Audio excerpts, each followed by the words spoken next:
My name is Gavin Evans, and this is my catch-up video where I talk about a bunch of 2024 movies that I haven't yet reviewed.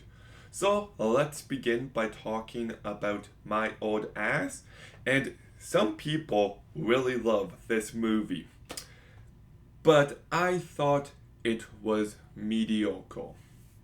Maisie Stella does give a very good performance. Aubrey Plaza does a perfectly fine job. And I do like what this movie is trying to do and say, but the execution I found to be underwhelming.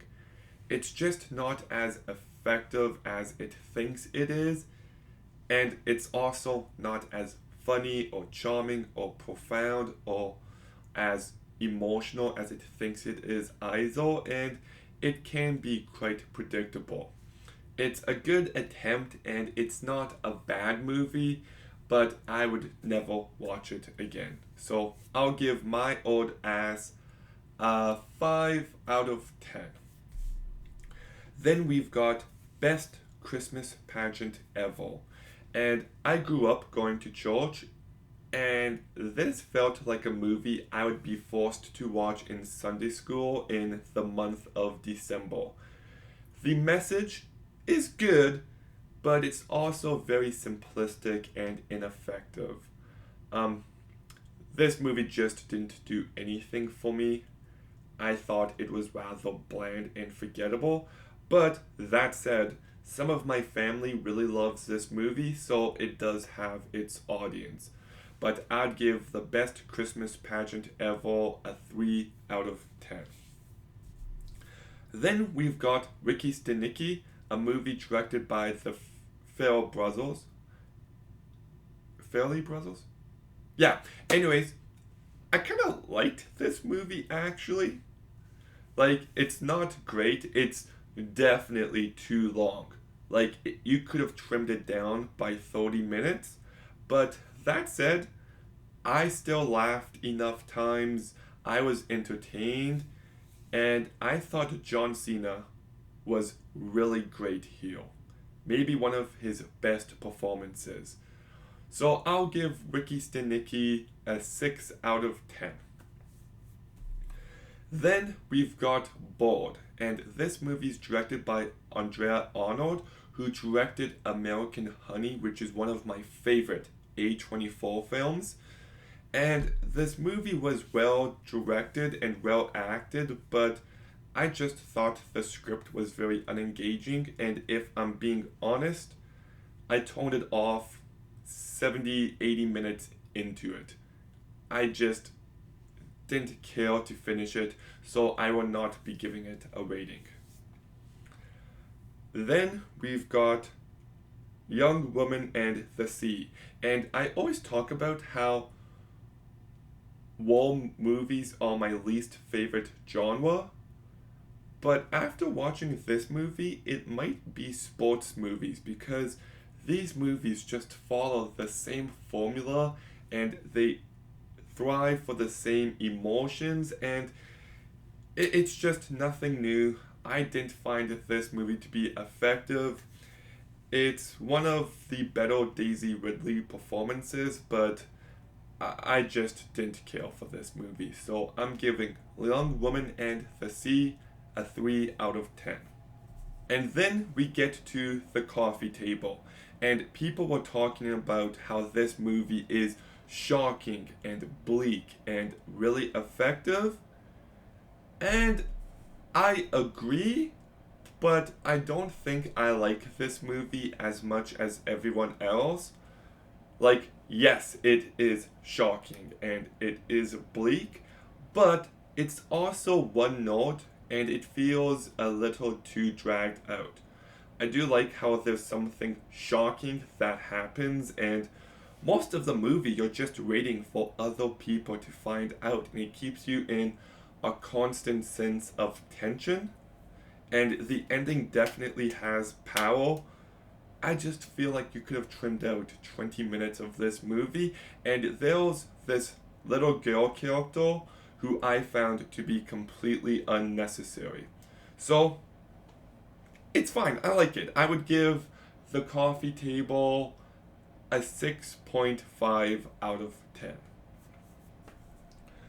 Then we get to Nightbitch, and I watched this movie one day after I filmed my video for the worst movies of the year, and this would be a bottom 3. I despised this movie. This movie is so one note. Like, it says everything it wanted to within the first 5 minutes of this movie, and it just feels like it's repeating the same points over and over again for its entire runtime. This movie is also limited to one perspective. Well, this one mom keeps talking about how rough it is to be a mom. But then her husband goes to work every day, and then he comes home and he's still a father, and there's just no empathy shown towards him.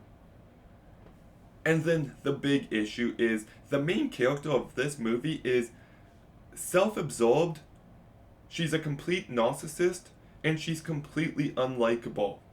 She's incapable of thinking about anyone else, and it's all about me, me, me, me, me.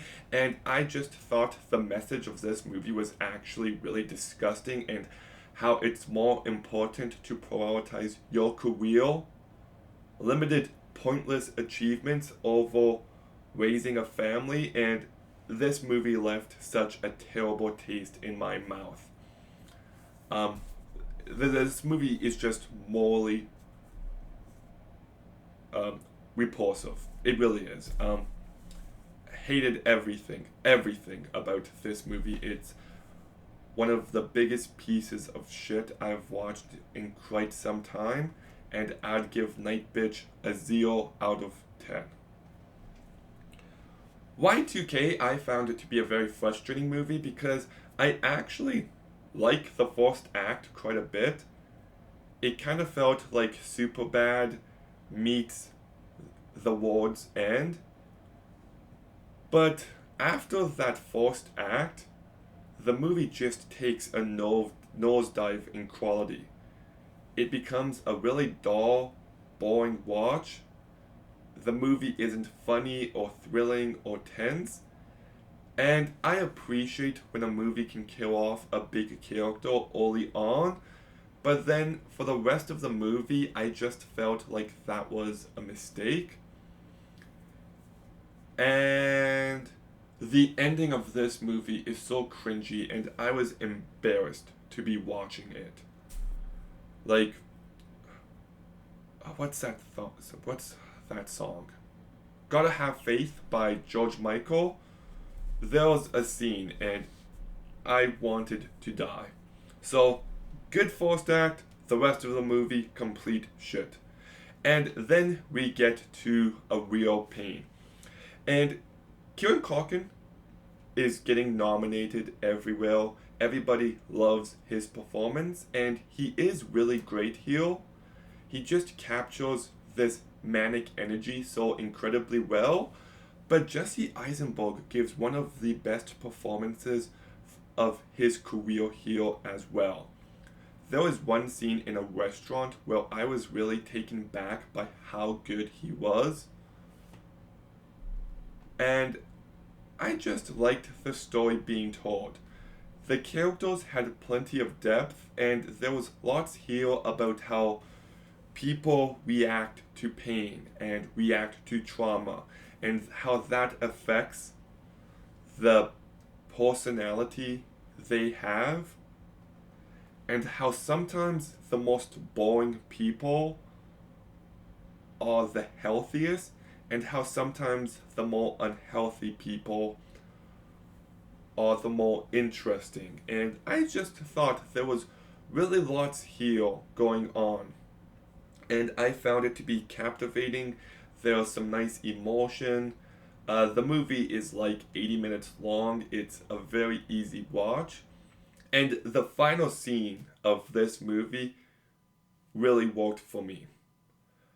I don't think it quite gets to greatness, and I thought the music was overbearing at times, but I still really liked this movie. It's one I've thought about since I watched it a few days ago. So I'll give A Real Pain a 7.5 out of 10.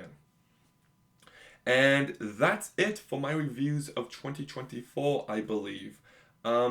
Yeah, what did you think about these movies? Let me know in the comments down below. Make sure you like, comment, subscribe. Stay tuned for more videos soon. And Gavin,